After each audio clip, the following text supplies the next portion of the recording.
What's up mga kababayan? News That Matters here. Dito sa video natin ngayon ay ating panoorin itong mga nagbabagang balita. Itong ginawang rally ng mga INC mga kababayan, panimula pa lamang ng totoong laban. Paano ba naman kasi itong 40 plus na congressmen ngayon, balisaw-saw na mga kababayan. Hindi na nakakatulog kung kaya't ang kanilang balak mga kababayan lumipad pa ibang bansa na. Grabe naman yan. Payag po ba kayo nun mga kababayan na hindi man mapanagutan o makasuhan itong mga pulpul na kongreso na nagnanakaw ng ating mga kaban? Ano pong comment nyo patungkol dito? Dahil kung ako ang tatanungin, dapat managot ang mga ito. Huwag nating hayaan na lumipad na lamang sila pa ibang bansa para takasan ang kanilang mga kasalanang ginawa, lalo na ang korupsyon o pagnakaw na kanilang ginagawa. Pero bago ang lahat mga kababayan, huwag niyo po sana kalimutang mag-like at subscribe para updated ka sa mga uploads ko araw-araw. At yun na nga no mga kababayan, ito pang si retired BGN De Leon pa no, ang nakasagap ng balitang ito sa loob ng Malacanang. Kung kaya totoong balita na effective ang ginawa ng INC rally na ipakita ang full force upang matakot ang mga magnanakaw sa kanilang ginagawa na talagang hindi pa bibiro ang taong bayan o ang sambayan ng Pilipino pagdating sa usapin ng politika. Kung kaya naman hindi ko na patatagalin pa, ito na ang buong video. Magandang araw mga kaibigan. Pag-usapan natin ngayon ang dalawang post ni General De Leon at post ni Doc Lorraine Badoy tungkol sa mga kongresista. No? Una, itong post ni General De Leon 17 hours ago. Sabi niya, is it true that 40 plus congressmen are seeking visas to countries with no extradition treaty with RP or Republic of the Philippines? So, medyo na-attract ako ng attention. Dami, 40 plus congressmen. So, I don't know kung nagtatanong nga lang naman si General De Leon. Nasagap niya siguro mga balibalita. Kaya nagtatanong. What does it mean? O bakit gusto ng isang mambabatas na magpunta sa isang bansa na walang extradition treaty? Yun ang nakaka-curious, yung walang extradition. Yung hindi ka pwedeng bawiin. Kasi kung may extradition treaty, punta ka doon, magtago ka, pwede kang bawiin ng Pilipinas o i-request. Kagaya ng Pilipinas. Mukhang tumatakas na sila mga kababayan. Ayaw nilang managot sa kanilang mga ginawang pagnanakaw. Grabe. Sino-sino kaya yung mga 40 plus congressmen na balak mag-ibang bansa? At ganyan pa ang kanilang nire-request. Kapal ng pagmumukha. Dapat sa mga dyan managot mga kababayan. Timor-Leste o East Timor, may extradition treaty. Kaya pinababalik. Request ng Philippine government si former Congressman Teves. Yun, extradition. So, basahin lang natin ang mga comments kasi na-curious ako paano nabalitaan, bakit lumabas yung ganitong balita. Sabi ni Frapao Lons Parcotillo, it's the INC rally effect and Congressman Rodante Marcolita's powerful speech to the Filipinos. Yes, nakakapanindig balahibo yung talumpati ni Congressman Marcoleta sa rally kahapon. Buena Vida, sabi niya, they know they'll be held accountable eventually. They can feel it. The tide is gradually turning against them. Maxi Jalun, sabi niya, sequester is the word of the day. BM, sabi niya, why? Bakit tatakas? Why? Tatakas siguro. Dindo po, sabi niya, preparation for pagtakas. Brian Gunner, sabi niya, Exodus. Brad Stanislaw, magbabakasyon? Question mark. Tapos, emoji tumatawa.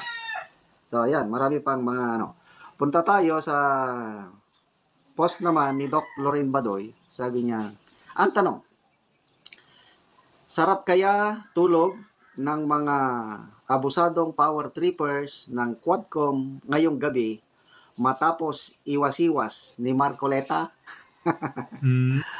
Grabe, hindi ko inaasahan yung ganong birada ni Congressman Marcoleta. Akala ko nga, ang mga magsasalita, pawang mga ministro, ang politiko lang na nagsalita si Congressman Marcoleta dahil, of course, member siya ng INC. Tapos binigyan siya ng basbas o pagtugot ng leadership. Salita, ganun. Very powerful.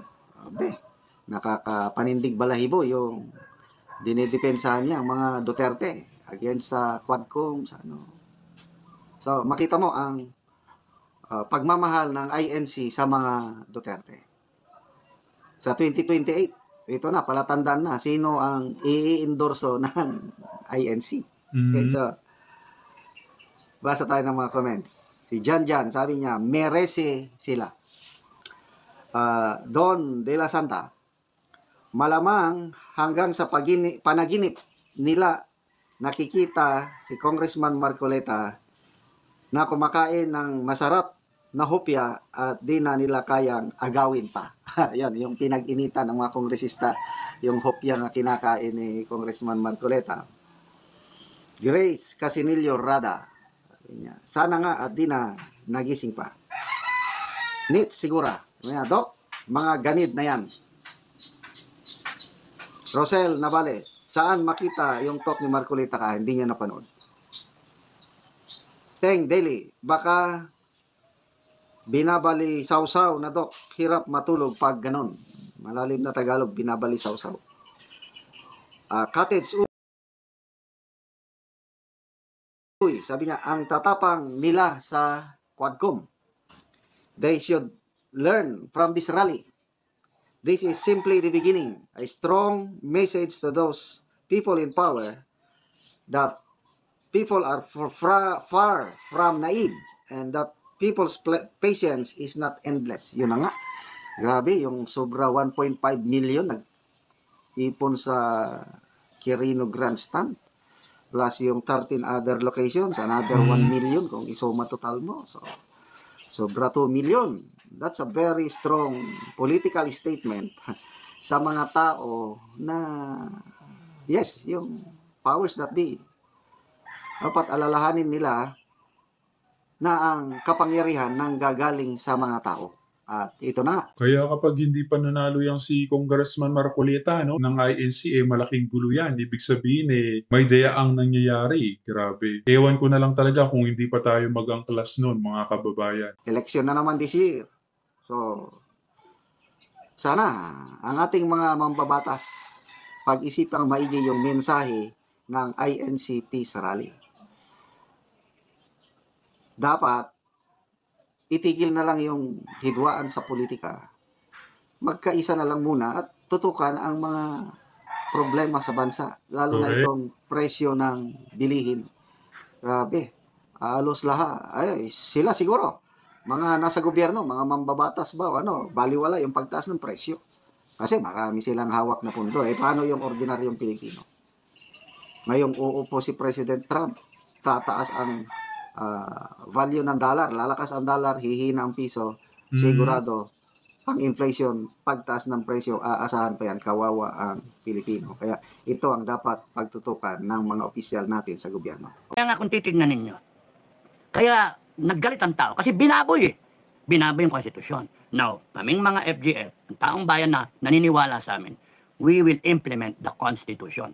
We want it implemented. Ayaw namin na ginagago nyo. Tarantado kayo, mag-ingat kayo kasi kayo na nga yung nakinabang, kayo na nga yung maling ginagawa. Tapos gusto nyo ngayon, kayo pa mag-take over. Tapos kayo pa yung nakapwesto, kayo pa yung nakaupo, and then titirahin yung konstitusyon. Anong gawa? Anong tingin sa taong bayan? Meron tayong hierarchy. Si BBM hanggang 2028 yan.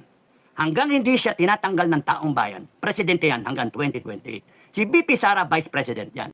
Hanggang hindi siya tinatanggal ng taong bayan, vice president yan hanggang 2028. Kung merong mangyari kay BBM na tsugi, na overdose, o kaya na tinanggal siya ng whatever, ng tao, palagay natin, o na-impeach, which will not happen, Sara, by law, by virtue of our succession provision sa Constitution, siya ang magiging presidente. Dapat Kaya nga, tama lang yung INC rally na sinasabi na, ayan, marami kami. Ayaw namin ng magbangayan na. Gusto namin magbati. Kaya nga yung picture, yung pa-picture kami sa Mindanao na joke-joke na namin, pinag-uusapan na namin. Magbati na lang kayo kasi yun yung tema talaga ng rally. Nirespeto namin ang INC. No? Marami nagsasabi, demonyo pa raw ako. Kung talagis kayo demonyo. Tapos lalagyan nyo pa yung content, ititwist ninyo, gago kayo. Nirespeto namin, you know why? Kasi nandiyan kayo, nakarally kayo. Hmm. Our main event is before the INC rally. Dahil sa nagrally ang INC, hindi na kami tumuloy. Hindi na kami tumuloy kasi ayaw namin. Peace rally, sige, let's give it a try. Yun yung desisyon. Peace rally eh. Baka sumali yung iba, makita mo yung dami ng tao, na nakita ninyo, daming tao, and then let's observe what will happen. Ayun, o din nakita natin.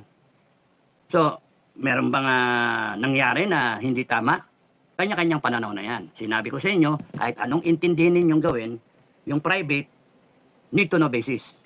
Yung captain, need to know basis. Major, lieutenant colonel, ang magkausap dyan, colonel general, para doon sa operations. Ngayon, yung si general, may kausap dyan. Kaya, hindi, kahit anong gawin nyo, na analysis, mahirap intindihin because yung given, kulang yung input para makapag-decide kayo, para makapag-analyze kayo ng tama. No, kaya kahit anong sabihin nyo, ayan, nag-rally na, tuwan-tuwa kayo. Ayun, nag-rally na, ang daming tao. Yung iba nga, sinasabi, mga vlog nila, ang daming tao, ayan na, kinabahan na, si BBM, nangatog na, ayan na. Ito na ba ang katapusan? Yung mga ganun bang, mga icon, yung ganung picture. Ayan pa, presidente pa rin. Presidente pa rin. Alam nyo ba, yung nagsasabi na, nangatog sa Malacanang, baka nagtotos pa sila ngayon, nag-iinuman pa sila ngayon, party-party sila. Bakit? Kitang-kita sa rally eh. Kitang-kita na gusto ng tao, move on, walang away. Yan yung pinakita doon sa rally. Yun yung magiging interpretasyon. At yung nakikita nyo ngayon, gaya na sinabi ko, panay drone shot, pinapakita yung dami. Yung estimate. O ngayon, kita sa buong mundo, nagrally ng mga tao, gusto peace and unity nila Inday Sara at ni BBM. So, nandun tayo ngayon. So, nandito na tayo, galit na, gusto ng palitan. Nandito na tayo, gusto ng palitan with the sovereign people, kikilos na talaga, na dampen. Mainit na yung kalooban, ang galing nila mag-isip, biglang nandito tayo ngayon. Naging malamig na tubig ulit. Na? Sino magrarally ulit? Gusto nyo kumilos ang FGF ngayon? Bukas? Ay, nakko, ano kayo? Walang magrarally ngayon. Aabot na yan hanggang kay Trump na sumumpa. At ang makikita ng mga foreign leaders, suportado ng taong bayan, si Marcos. Yun yung pinalabas dyan sa rally na yan. Ngayon, kahit anong gawin nyo, yun yung epekto. Kahit anong gawin yung bantaktakan, yun yung epekto. Tapos, ang susunod dyan, lalapitan nila yung mga tao sa FGF. Ngayon, Kadado, nakaibungit na lang talaga yan kung isulong niya ba itong planong impeachment kay VP Sara o hindi. Dahil presidente siya. Sa isang salita niya lang na ipatigil ito kayang-kaya niya. Hadlangan niya, no? Tignan nga natin mga kababayan, ating bantayan. Yung mga grupo-grupo, affiliate, no? Para kuhanin. Kasi sa numbers game. So, utik-utik titipakin nila yung mga kalyado ng FGF na mga commander, no? Meron ng mga nagpapakita ng mga indikasyon. Meron na. Matulin yung pang-amoy ko sa ganyan no? Matulin. meron nagpaparamdam at meron nang nabili na. Kaya nga, ang doon, problema ni Commander Bukay, no? Ang laki ng problema ni Commander Bukay. Hindi nila magawa na upakan kami kasi sabi ko nga, upakan nyo ako, revolusyon. Ang nakakatakot dyan, ang pinakatakot, ang dapat kayo sa BBM government, ang isipin nyo yung armed forces baka mahati. No? Yung problema ninyo, mahati yan. Kasi anytime, isang hudyat, baka mamaya yung armed forces mahati na. Civil war tayo. At isa pag-isipin nyo dyan, isang given na continuous given yun. Yung Mindanao, baka humiwalay. Anytime yun, hihiwalay yun. Gago kayo Ayaw nyo tigil yung nakawan. Pananagutan nyo yung mga magnanakaw. Panagutin niyo yung mga magnanakaw, no? Hindi pwede yung ganyan. Kapag nangyari yun, lilipad na lang ng Pamindanao ang lahat ng mga ayaw sa korupsyon. Panigurado yan, Kadado. Sino ba namang matutuwa na magstay dito sa Luzon kung garapalan na nakikita ang mga kaharasan at krimen na lumalaganap? Walang magandang kinabukasan kapag nagkaganon. Yan na forgive and forget, tas na wala na, nakalimutan na. Tapos yung budget, ituloy pa rin ninyo. Ganun pa rin. uutang pa rin tayo, 6 point something trillion ang budget, ang kikitain lang natin 4 trillion, 4.5 trillion, uutang tayo ng 2 trillion, saan yung kukunin yun? So mababaon lalo ang Pilipinas sa utang. So ngayon 16 trillion na ang utang, by end of next year, by end of this year, abutin na tayo ng 18 trillion, thereabout. Oh, and then 3 taon pa. 25, 26, 27, 28. Tatlong taon pa. So, yun yung kwento. Siya nga pala, special mention shout out kay Alvin. Alvin, magandang gabi sa iyo. At ang iyong mga uncle, sila Ronnie Alvarez, at si, Noni, sorry, hindi nakasalamin. Noni Alvarez at si Horacio Gonzales. Noni Alvarez at Horacio Gonzales, dating mga official to sa Armed Forces Mga senior na, mga senior. Oh, magandang gabi, mga sir. Nagbo-volunteer silang kakatay. Kakatay ng mga mahuli natin ng mga holdupper, mga mga magnanakaw. Okay lang, sir. Pagka sama-sama tayo, gusto nyo, kayo yung unang susundot. Barbecue na lang kaya gamitin natin, sir. Para mababa, ganyan, barbecue stick, yung makapal. Saksak ninyo sa mata. Ganun-ganunin ninyo. Yung gigil ba? Talagang itong mga plunderer na to, hindi dapat kaawaan Mga hayop mga yan So, may araw din yung mga yan. May araw din yan. Okay. So, Noni Alvarez and Horacio Gonzales. Mga tiyuin ni Alvin, Maraming salamat sa suporta ninyo. At least may mga matitinong Pilipino pa rin. Marami tayo. Kita niyo, nag-rally na yan. Ilan lang naman yan? 2 million, 3 million. That's the standard now. Any maisog rally will not prosper. Yun yung isipin nyo. DDS. Mga supporter ng DDS. Yun yung ilagay nyo sa utak nyo. Banat kayo ng banat, victory, parang ganon. No, it's not a victory. It is a setback. Because nag-rally and then maraming sumali. may kakilala pa ako doon nakita. Ano ginagawa mo dyan? Walang iya. Are you there for the votes? Nandun ka ba para sa boto? Anak ng toko. Pinag-usapan dito, ninakawan na yung bansa natin. Tapos kaya nga yun ang hirap dito Hiwalayin dapat yung interest. Ang interest dito, bansa. Bansa, taong bayan. At yung future generation sa Pilipino, yun ang the only interest dapat. Correct. Pero kunyari, sayang yung boto Nakailangan, visible ako dun. Sayang yung boto Wala na. Kasi nahahati na yung objective mo sa buhay. Yun yung masasabi ko sa mga kumakandidato. Magalit kayo sa akin, magalit kayo, bahala kayo. May mga kandidato o politician nga dumalo sa Iglesia ni Cristo, pero may nagawa ba sila? Nakapag-speech ba sila? Hindi. Itsapwera nga sila sapagkat bawal ang pamumulitika sa INC. Basta ako, I'm trying to set things right. Yung dapat na mindset ninyo. Hindi yung iniisip ni sarili nyo, boto, and then, yung nawawala yung analysis ninyo na magagaling naman kayo mag-analyze Or baka kayo yun nandun sa kahera. O kaya, wag yung kahera, tanggap lang ng pera yun. Mga congressman. Pero yung mga, dito, sa mga waitress, tanggap ng order. Nakatawa kayo. Katawa kayo lagi para customer is always right. Lagi kayo nakatawa kasi kayo yung high contact personnel ng kumpanya, ng restaurant. Dahil sa high contact kayo sa customer, kayo yung waitress na kailan lagi ka nakatawa. Laging pleasant. Makasamangot ka, sasabihin sa'yo, sino yung manager mo? Kausapin yung manager. Supla-suplada na rin. Paano ko gaganaan kumain dito sa restaurant nyo? Napakasuplada ng mga ninyo. Kaya nga. So, pagka kayo nag-iisip, isipin nyo yung sinabi ko sa inyo. Kay nasa structured ka na sa armed forces, structured ka, o kaya sa kumpanya ka, meron talagang need to know basis. Hindi mo nga alam kung ano yung dealings ng presidente ng kumpanya. Hindi mo alam kung sino kinakausap ng presidente ng kumpanya, ng restaurant. Hindi mo alam na yung chef. At yun na nga mga kababayan, narinig natin itong mga nagbabagang balita sa oras na ito. As always mga kababayan, kita na lang po ulit tayo sa ating next vlog. Huwag niyo po sana kalimutan mag-like at subscribe para updated ka sa mga uploads ko araw-araw. At wag natin kalimutan na panagutin din itong mga pulpul na politiko. Nabanatan natin mga kababayan, kung maaari ipakulong sa mga kanilang kasalanang ginagawa. Marami po salamat, ingat and God bless.